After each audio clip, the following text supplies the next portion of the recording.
Welcome back to the Thought Cloud podcast. We tell the story of an inspiring student to inspire other students. Today we have Jen Hall. Jen and I were actually in the same years at Berkeley. She's done so much above and beyond. She studied molecular and cellular biology there. She went on to do research at Stanford. Now she is at Duke's Med School, where she is, well, we're going to figure out exactly what she's doing there and where she hopes to go. But she's done a lot. She's done so much, and we're going to hear about her path, where she hopes to go, what she's learned along the way. And Jen, it's awesome to have you on today. Thank you so much. Yeah, no problem. I'm really excited. Absolutely. So let's start Berkeley. 2017, freshman, you're getting into the school. How did you decide Berkeley was the school that you wanted to be at?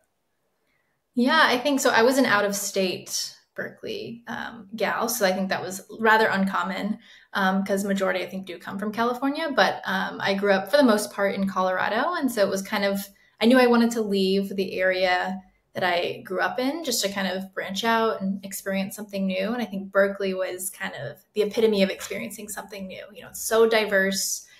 There's a lot going on at any given moment, and I really, really liked that. I think it really just kind of came down to it being the perfect blend of kind of, again, like I said, that diversity in kind of in every aspect of the word, as well as you get a little bit more of that stereotypical college experience than you do at a lot of kind of higher academic institutions, just because, you know, there's still like a really fun football team, whether or not we're super great, that's debatable. And I kind of liked that stereotypical college experience picture a little bit. And so that was part of my decision. Absolutely. Absolutely. No, that's wonderful. So that was part of your decision going into it from Colorado. Whereabouts in Colorado were you from?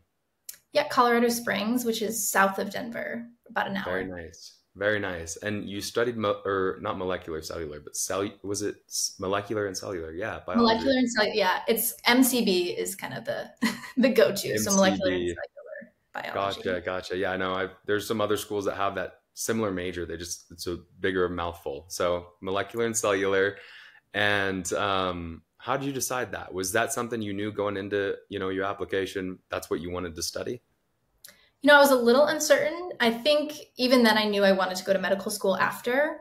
Okay. I kind of wavered on that a little bit at the start, but I knew that the molecular and cell biology major was a great avenue that, essentially checked all those boxes in terms of prereqs for medical school and kind of preparing you for that. But I also, am very interested in biology in general, and the molecular and cellular biology major lets you kind of subspecialize or kind of emphasize in a different area. And so I chose neurobiology, which was great. And I think it, particularly in undergrad, it can get easy to kind of get caught up in the classes you have to take, and they may not be that interesting to you. But the neurobiology route kind of allowed me to take classes that I was actually interested in while still kind of fulfilling those pre-medical prereqs and stuff. Absolutely. How many different routes could you have chosen from? Could you make as many up under the sun, or was it just a preset a la carte kind of menu?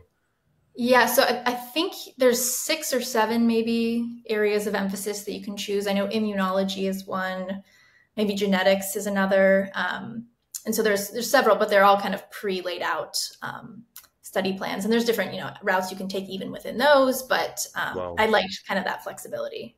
Yeah, and the neuro side of it. The neuro side stood out. Why? And did neuroscience always stand out to you? Or was that, okay, I'm in campus, I'm kind of exploring, I know I want to go to med school, but the neuro stuff is really neat. Is that kind of how that all unfolded? Yeah, pretty much. I mean, I think the brain is, probably by far the most fascinating area of the human body, and just a very, very fascinating area of study because we know so little about it. And so it was always kind of exciting. And so I was kind of gravitated towards that from the beginning and didn't really regret it as I continued to learn more about it. So. Absolutely.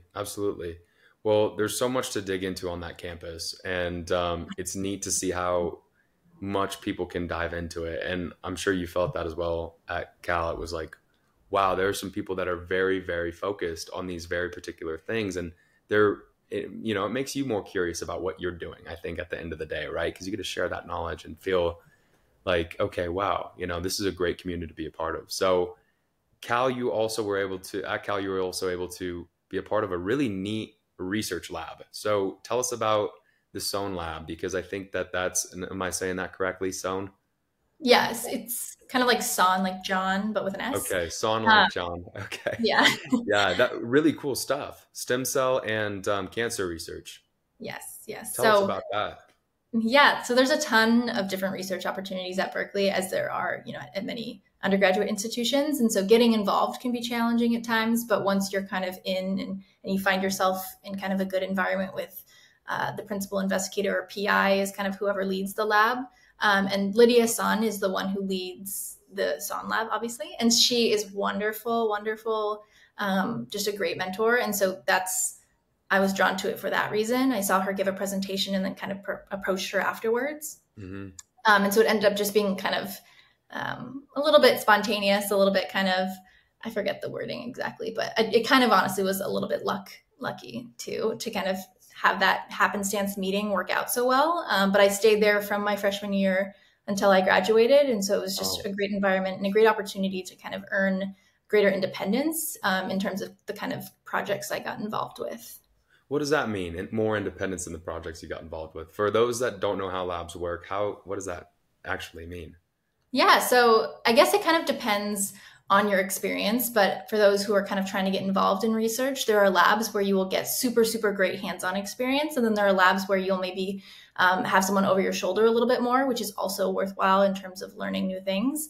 But if you are able to find kind of an environment where undergrads are given more independence to kind of explore things they're interested in, that can be, in my opinion, more formative, because you're able to kind of explore things that are interesting to you. So kind of as you go, you'll build rapport with whoever you're working with in the research lab. And so in my case, it was with my PI and with the graduate students that I worked alongside.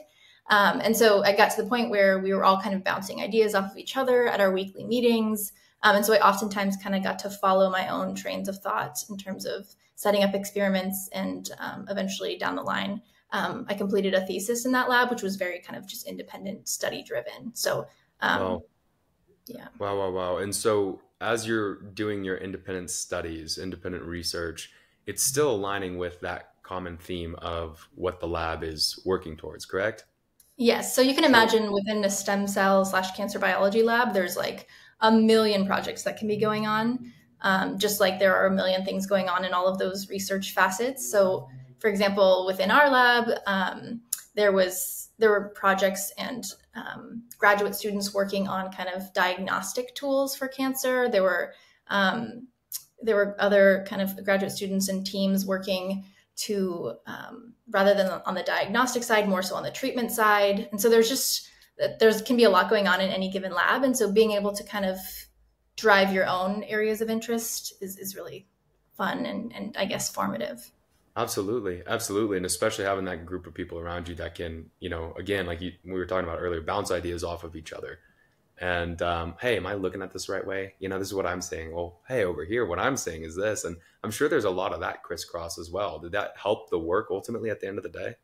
Yeah, definitely. I think that was one of the first spaces where I got to see kind of the less formal collaboration between groups. So I know, in classes you can do like group projects and stuff like that, but this was Right. kind of, like friends or at least colleagues getting to be like, hey, what do you think about this experiment? I can't get it to work. Any thoughts? And so it was just really cool to see people so like-minded, kind of driving different areas of that research. Absolutely. Absolutely. So you did that did you say sophomore or freshman year all the way through? Yeah, I started in the Sun Lab the second semester of my freshman year, which is Good I for think you. honestly a little earlier than like is Than a lot of necessary. people. Yeah. Yeah. Well, a lot of people don't get research for until they're maybe upperclassmen, I think. And I Yeah, know how well, competitive it is there, right? Remember the surf applications and you like put it in, you think, well, fingers crossed, do a yeah. little song and dance. But yeah, good for you meeting her and building that relationship. I always think I've seen that work again and again where people actually have something, beyond just I sent in an application and Right. they really relate to that work. Why were you at that talk to begin with? What was the talk on? Do you remember? Yeah, so I think I took a seminar style course in my first semester of freshman year. And so they basically just cycled through different researchers to kind of talk about what's going on, just because Berkeley is so, there's so much going on all the time. And so it was a very diverse class. One week it would be like very engineering heavy, another week it would be kind of like social sciences. And then Dr. San came in, and I was like, this is very interesting to me. I really like basic oncology research, which is what one of the focuses of her lab is. And so, after the talk, I was just like, hello, I let me introduce myself and tell you why you should let me come to your lab group meeting, which is kind of just a weekly session where they debrief. And really anyone can kind of hop in on those. I think most of them are probably via Zoom now. So that's a good way to kind of get your foot in the door for people who are trying to explore research or get involved early. Just saying, can I come to a research meeting and hear more about what's happening is a good way to do that. Absolutely. That's actually a really natural, transition to get to know a group. And I haven't heard anyone really give that before.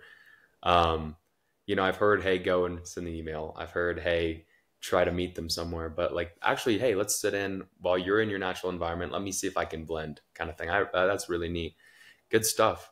Good stuff. So you did your thesis there. You got out of Berkeley with your degree, and you knew med school was in the picture. Did you think it was immediately after? Did you think there was going to be some time between? Or how did you anticipate those next couple of years? Yeah, so kind of one of the big hurdles to get over is after you've gotten your degree, you got to fit in your MCAT if you're going to go to medical Right. school. And so for me, I initially started along the lines thinking I would take the MCAT during my senior year. And then I realized that I really did not think I was not compatible with my last year in undergrad and wanting to just, get to experience that as a human being and not as a robot that had to go from class to research lab to studying for 6 hours. Right. So it was not super compatible. So I ended up basically if taking the MCAT during your final semester would mean you take one gap year automatically, just because the medical school application process is a full year itself. And so I ended up taking 2 gap years because I pushed my MCAT to kind of at the start of the first gap year. And Right. I have no regrets on that. I think it can be stressful to make those decisions because everyone is kind of in a rush to get from A to B to C to, become a physician or whatever. But I have no regrets on that decision for sure. Absolutely. Absolutely. So this is a little subtle strategy point that you just mentioned there. So taking the MCAT right as you graduate that year versus waiting a couple of years. You can take it at that in that senior year time and still wait a couple of years. And I've seen that approach, right? Where it's like, hey, we Absolutely. took it, maybe we applied, didn't get in, gonna do some medical scribe work or whatever have Mhm. you, right? And then I'm gonna reapply or just wait a couple of years after I get some more experience. Do you suggest taking it right before you apply, like in that cycle right before? Is there any strategy to that at all? Because it'd be interesting if there was. Yeah, I don't think there's any strategy necessarily in, when you take it, as long as when you do take it, you feel prepared, right? So Mm, if you're studying and you're not feeling comfortable and you're not quite getting those practice scores that you want, there's no rush to take it. I think in general, I tend to be a person that's not super rushed to get to where I'm going. So, for medical school, that means I was okay taking those 2 gap years versus one versus zero. Um, and same with training to become a physician is very long even after medical school. So I think pacing myself so that I'm okay with in my decisions now and able to be enjoying my senior year of undergrad, for example, right. um, is something I don't regret and something I would kind of recommend for people who are kind of wavering as to their Absolutely. timeline. Yeah. Yeah. Well, I think about my brother. You said pacing yourself, and he just went straight shot, right? And I'm like, no pace. You have no pace, buddy. Enjoy, breathe, smell the roses. It works. It Um, works for some people, and some people, are like just able to rapidly get things knocked out. But for me, I'm more of a smell the roses type, or maybe it's mandatory because I just can't force myself to be kind of wake up all day work sleep. So it might be a personal thing, but well, no, I like that approach. I'm probably more in line with you on that, but that's wonderful. So you had those couple of years between. You went to Stanford School of Medicine, and you were able to do research there. You were a research coordinator, and then something before that, a fellow as well. What does that mean for people? Fellow. What is a fellow? yeah. So I was part of the Comet Fellowship, which Beyond being at Stanford, I think there's a couple sister institutions now that have similar programs. I know Cleveland Clinic does. But essentially, the Comet Fellowship is a chance to spend a year and you get to scribe and kind of get research experiences in various departments around the hospital. And so I chose the radiation oncology department because, again, I wanted to be kind of in close proximity to oncology research and cancer patients. And so I spent my first year out of undergrad as a Comet Fellow and scribing in the clinic 3 times a week. And then kind of those other 2 days were kind of flexible to do research. And I really, really enjoyed that experience. I would recommend it to anyone who's kind of considering what to do with those gap years if they want more clinical and experience in patient interactions. It was wonderful, wonderful for that. Absolutely. And so Stanford's program, getting into that, what does that look like? And you said there's a few others around the country. So maybe generally speaking, how do you get into these fellowship programs? Is it always a fellowship program when people are going and being inscribed and doing research? Or are people sometimes just doing that themselves? Seems like this program made it all happen pretty easily. Not easily, but put it all together for you. Yeah. That's a good question, because I think it can be confusing, like what's kind of an organized thing and what's more just going out and getting a part of a research lab and then shadowing somewhere else and then scribing somewhere else. So both are possible. The Comet Fellowship, like you kind of hinted at, is more like bundled, organized. You'll have your schedule and the physicians that you're shadowing with, and you'll have kind of opportunities where they help you ask for research and help you kind of navigate applying to conferences and submitting papers and things like that. Whereas you can do the same exact thing in kind of a less organized way where you're just kind of reaching out to people on your own, which is also totally worthwhile and can be very productive too. Absolutely. Absolutely. And that's an application that you send into that Comet program? Yes. Yeah. So it's like an application pretty quick, honestly. And you don't need to have all this profound clinical experience. I don't think I was kind of in the cohort of undergrads that graduated with kind of only 2.5 real years of school. And then the other 1.5, or I guess 3.5, whatever. My last 1.5 years was during COVID. So clinical opportunities were pretty scarce for a good reason. Oh, yeah. And so, you don't have to have all of these crazy experiences. It's more about gaining it once you're in the program. And speaking to why you want that in the first place. And so it's just a quick application. I think there's an interview process, but again, it's nothing too painful. And then, once you're in, you're matched with your different mentors and you're hit the ground running in clinic. Wow. Well, that is great that you're able to do that program and that they make it so, they facilitate it so well. I think in terms of how that's prepared you for where you are now, how do you feel like that structure's added to your sense of understanding of, yes, this is maybe the kind of doctor I want to be? And we haven't even gone there yet, which is what kind of doctor you want to be. I think you've said physician, but I don't know, generally speaking, where you're hoping to go. So let's touch on that. Yeah. So I will say the Comet Fellowship and kind of just any kind of scribing plus research plus clinical time experience will really be pretty formative, or at least it was for me, in that, I think I want to go into, I'm still not certain because I'm going to let kind of things play out in med school and see what I like next year when I'm rotating more so with patients. But I think I do want to go into oncology and kind of treating cancer patients. And so getting to be in that environment with clinicians who have been doing it for so many years was super, super impactful for me, particularly navigating kind of those challenging interactions with patients and their families when you don't necessarily have the best news to share, right? Like that's a very important skill set to have as a physician and just as a good human, to be able to be there for people when times are tough, and also to get to share excitement when you do have good news and times are good, right? So it's a lot, and it was great to kind of learn to navigate those conversations and those experiences with people who have been doing it successfully for so many years. Absolutely. You're totally right about the compassion aspect there, and how much that actually takes as a human to deliver that news. And I know that there's sometimes you'll be seeing a patient for years and years and years and years and years.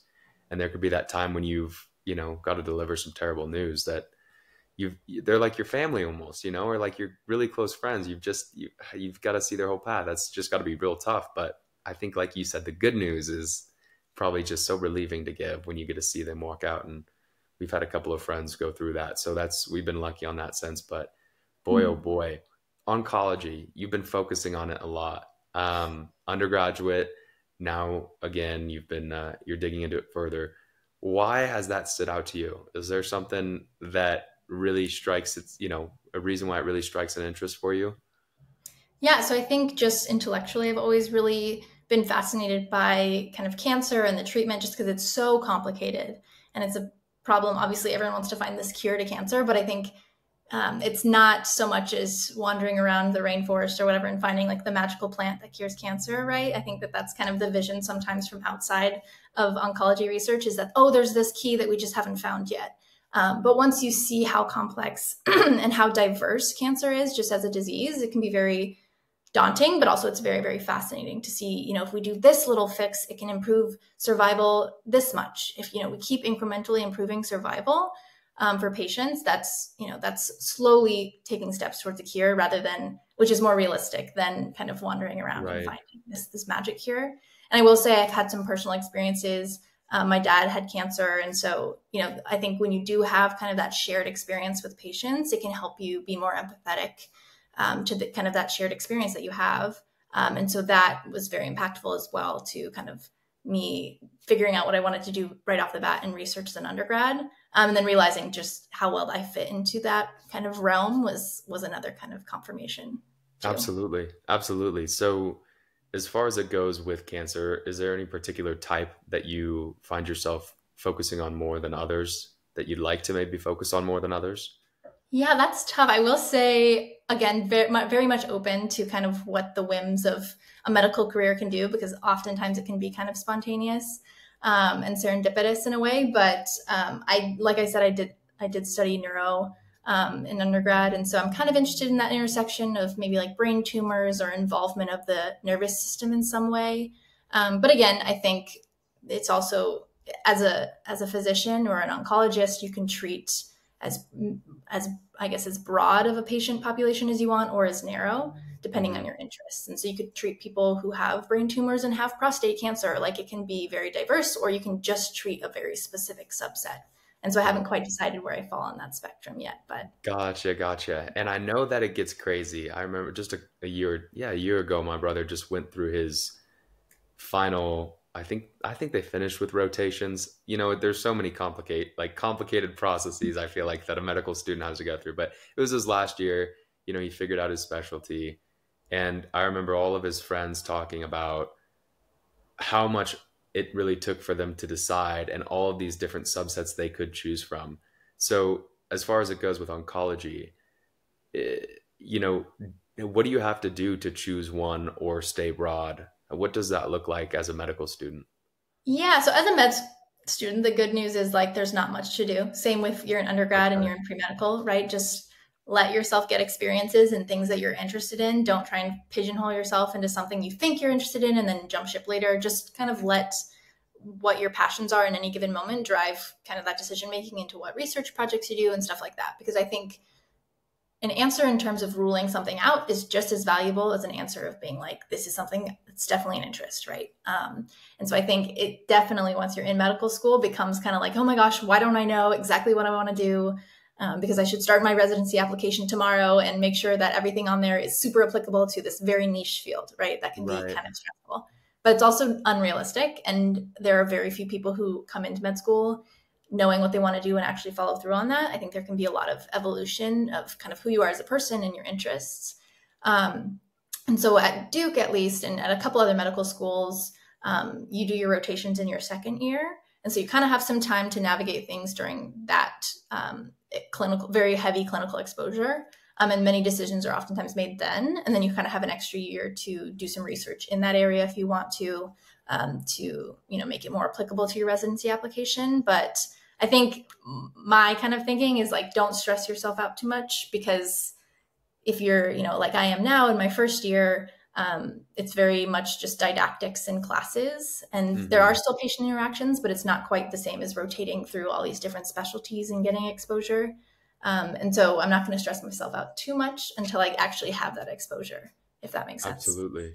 Yeah, no, I think that's the right way to do it. And in letting yourself explore and see things and not, like you said, not pigeonholing yourself. And as it kind of to press on that cancer question a little bit more, though, is there a particular, is it just oncology as a specialty as your medical schooling goes before residency? Or do you get into residency and say, okay, I want to focus on prostate specifically, or colon, or neuro, or can you Yeah. combine them there? When does that all decide? Like, when does it happen when you decide what you're trying to Yeah. study or focus on? Great question. So, actually, when you go to residency, for majority of oncology specialties, you don't even choose oncology when you choose residency. So, for example, if you want within oncology, there is surgical oncology, so people who are going in and doing surgery to remove tumors and things like that. There's medical oncology, who prescribe chemotherapies and other therapies that help kind of get rid of cancer through drugs. And then there's radiation oncology, which is where you deliver radiation very targeted towards a tumor, and that helps to is basically like surgery, but without needing to cut the patient open and take the tumor out. Right. And so there are these three fields which are often kind of confused or merge into one, and then there's like many.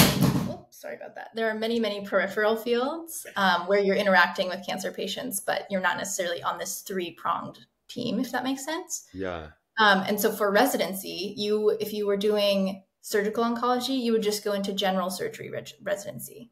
And then after that, you do a fellowship to differentiate yourself into oncology. And then after that, you can specialize into a certain area like prostate, like. Wow. Yeah, Wow. So that medical program is usually 4 years, and then you go into right. your residency, and then you can do the fellowship after that. Yes. And that's the typical route. Radiation oncology has its own residency. So that's 5 years, and you do radiation for those 5 years, and you don't have to like do a fellowship. Some people still do if they want to be very specific in what they treat. But yeah.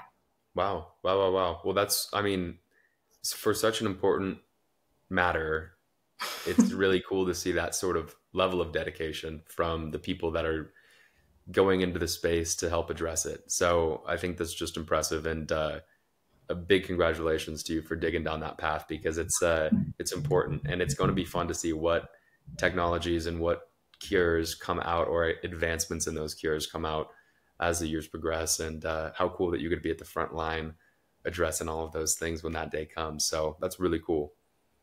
Very, very cool. Medical school in general, how has it been different from what you expected going into it? I would say, shockingly, it's not easier. It's definitely not easier than I thought, but it's not harder. And it's different in that I have more time to be a human than I thought, which is nice. Really? Yeah, that's Yeah. really nice.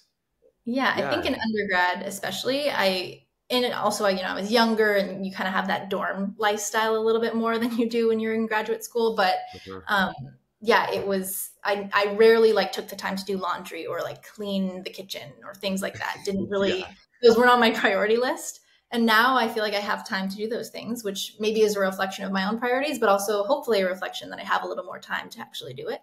And so, it's been more manageable, more of a balance than I thought it would be. It's definitely still challenging. It's definitely still like drinking water from a fire hose in terms of information that's thrown at you, but it's been great. Yeah. That's wonderful. That's wonderful. And so you got a little bit of the West Coast at Cal and Stanford, and then Duke. Duke is in Annapolis. Is North that right? Carolina. So North Durham, Carolina. North Carolina, smaller than Durham. Annapolis. What? Oh no, I'm thinking Navy. Why am I? Oh, I'm off. Okay, North Carolina, but still, you're on the East Coast there. Yes. Yeah. So East Coast versus West Coast versus lifestyle living. What have you noticed as a student being in these different places? Yeah. So I think I loved Berkeley. I loved the Bay Area. It definitely is what you hear about it. Like, it's super expensive and tough to live there as a student when you're not making any money, or you're not making much money at least. So that was a challenge, but it does have its benefits in that it's so beautiful. It's so diverse. It's kind of got that California lifestyle with the Silicon Valley high speed craziness, which is fun sometimes. And Durham in North Carolina, where Duke is a lot different. Its cost of living is far, far friendlier. Nice. Pace of life is just way slower, which is, in my opinion, I like it for my time of life, right? Like, I think Right. if I were in New York City or in San Francisco for medical school, I'm sure I would love it and have nothing bad to say. But I think having now lived kind of this nice, maybe slower pace of lifestyle, I can go to the grocery store and have parking, right? Like I can Right. do Oh these my things and it's a gosh. little bit less inconvenient, right? And you just don't Yeah. notice those inconveniences until you are kind of I looking at mean, them from how the overlooked is that? Remember outside. going to Trader Joe's and you're like, I don't even want to get groceries anymore. Right. Like, Like I want to it's just too turn hard. around. It's funny. It's so true that we're good. I'm glad you have parking. I mean, that makes all the difference. That's Yeah. funny.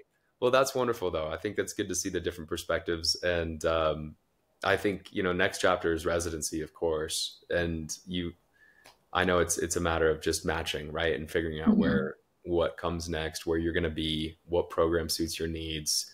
Um, so I guess I'm sure it's a question mark, but if you had to choose one residency program right now, just based on what today holds, what Yeah, would that that's look like? hard. I will say when I came to Duke, I was like, there's no way I will just do 4 years and then I'll head out. Oh, you may be cutting out a little, but it may be my I Wi-Fi. got you. Can you see me? You're a little fuzzy, but it's okay. Okay. Basically, I didn't think I'd want to stay at Duke for residency just because it was such a jump from San Francisco to Durham. But Hmm. now I could say could be very happy here, staying for residency. But in terms of like a dream program, I'm not entirely sure. Um, I think on the table would be to stay at Duke or go back to California. There are great institutions there, so it's hard to narrow it down. Or go to Colorado, which is where I grew up. So those are kind of my Right. 3 points where I'm like, oh, that could be potentially a good place to be. Absolutely. But again, I'm very much open to the spontaneity and all of that comes with going into medicine and going into kind of graduate school stuff. Absolutely. Absolutely. Well, that's wonderful. And seeing you, hearing about how you've just gone through these years and continued to do it at your pace and do it the way that you want to do it and really get these great experiences. I think that it's really cool to see. I mean, you've been at great institutions, and it's going to be exciting to see what the next couple of years hold. And very, very cool. Very, very cool. One thing that I wanted to chat on in this conversation too was the internship that you had early on in your undergraduate. And I know we're kind of going out of chronology here, but that NASA internship, did that have anything to do with medical stuff at all? Or what was that? How'd you get involved in that? What was that? No, nothing to do with medicine. I will say that was the kind of opportunity where you kind of see it come across your desk or whatever, and you're like, that would be really cool. I'm very interested in that.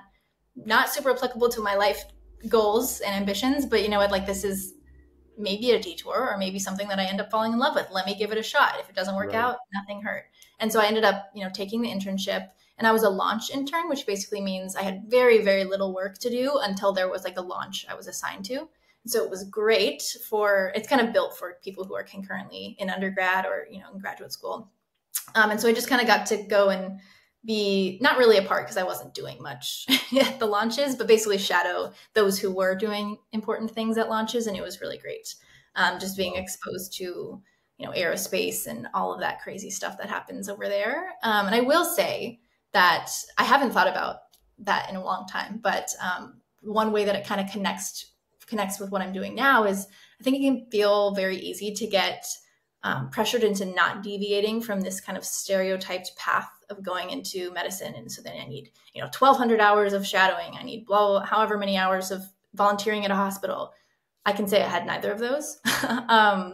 And I think it's okay to let yourself kind of pursue those opportunities as they come to you, because as long as you can string them together in your application for, graduate school, whatever that next step may be for you, as long as you can string together these experiences in a way that demonstrates what you've learned from them in meaningful ways and how you can apply what you've learned to your future.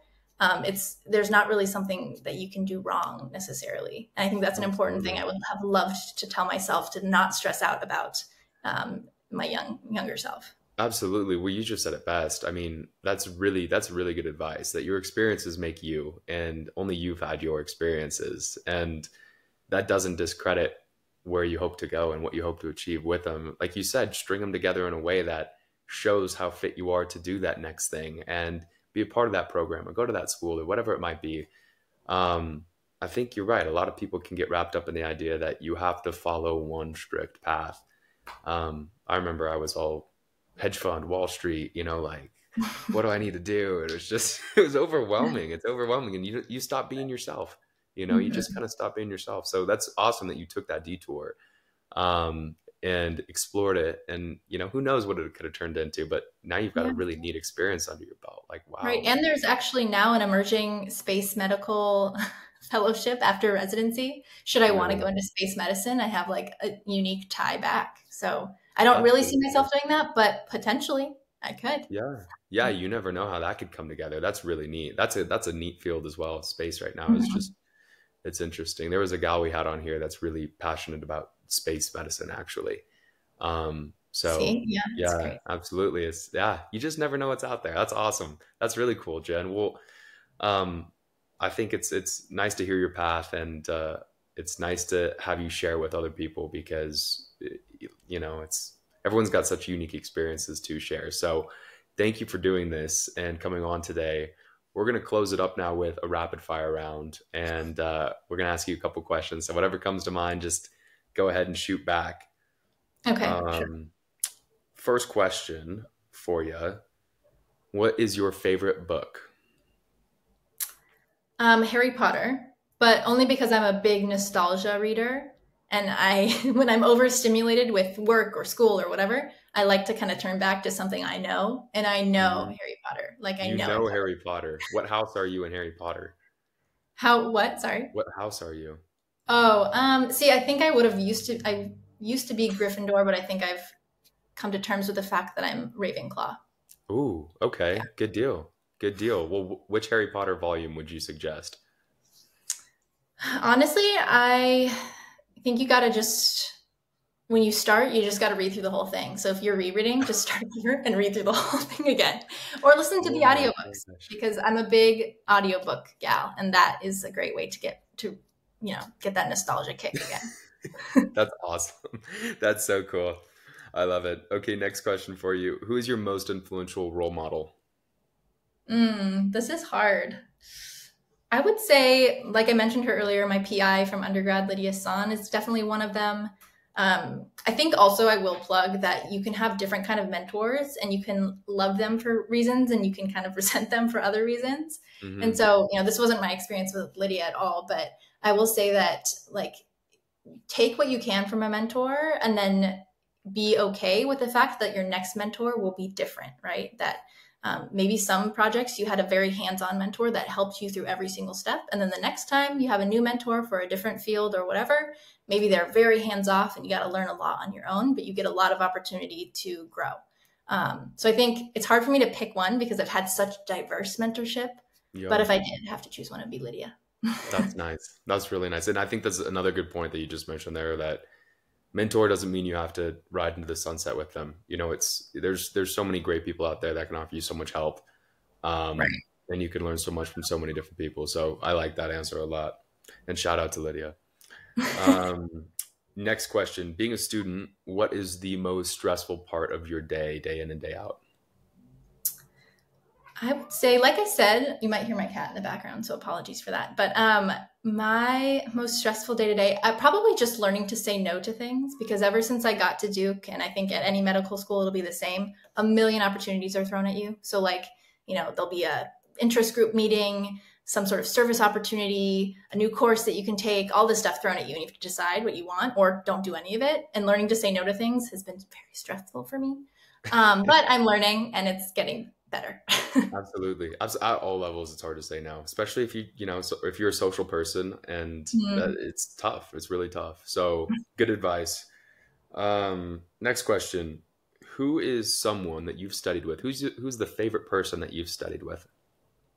Ooh, this is also good. I would say during organic chemistry, I had a really good friend named Sneha, and I guess maybe it was more trauma bonding because we were taking organic chemistry, but we had a good relationship where she was far more knowledgeable than me, but I had kind of a little bit maybe different of a background in terms of courses I'd taken before. And so we had this good back and forth of where basically she would teach me a lot and I would learn a lot, and then I would teach her a little and she would learn a little. So it was a good, in my opinion, great give and take, probably a little imbalanced, but I think anytime you can have that role where you get to teach someone something, you learn it better yourself. So that was she was a great partner for that.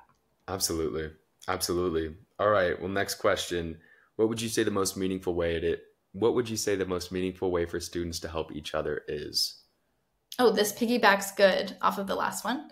I think just collaborating, utilizing each other's strengths to help kind of fill in those weaknesses is perfect. I think it can be hard, particularly for pre-meds, because it's kind of competitive. It tends to be kind of like my gains are your losses kind of thing. Right. Right. I get And that. so avoiding that mindset at all costs is great, and collaborating is even better. So, Love that answer. Great. Big question. What is your biggest hope to accomplish during your time on Earth? this is very profound. I would say, I don't really know. My answer is probably I don't know, but I will say, generally speaking, I would like to leave my people and my places better than I found them. And so I think you can define people and places in many ways, but that will be my generic answer to avoid getting too deep and going into a therapy session. Yeah, let's avoid that. We're rapid fire. But no, I love that answer. Leaving things better than you found them. Perfect. Um, Next question. What do you think the purpose of undergraduate studies are, and what do you think the purpose of graduate studies are? Yeah, that's a good one. I think undergrad can oftentimes, and graduate school too, can feel like kind of just a path to get you where you're going, and it doesn't really matter so much what's happening in here as long as it gets you to where you want to go. I would say trying to avoid that mindset and taking in actually everything, growing as a human being as well as intellectually in both grad school and undergrad is very, very important. And so I would say they are kind of a means to an end, but soaking up as much as you can in terms of obviously intellectual growth because you're taking classes and you're paying to be there. Hmm. But also, being a better person and growing that kind of humanistic side of yourself is vital too. So they're important for getting you to where you need to be, but also growing you as a person. I love that. Wonderful. And last question is, what is your top piece of advice for those who are early in their educational journey? Yeah, I would say be patient with yourself.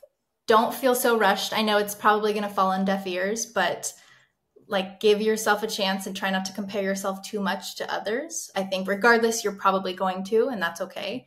But just keep in mind that the piece of yourself that you're comparing to everyone else is like comparing your day to day with their highlight reel, right? And so it's not a fair comparison.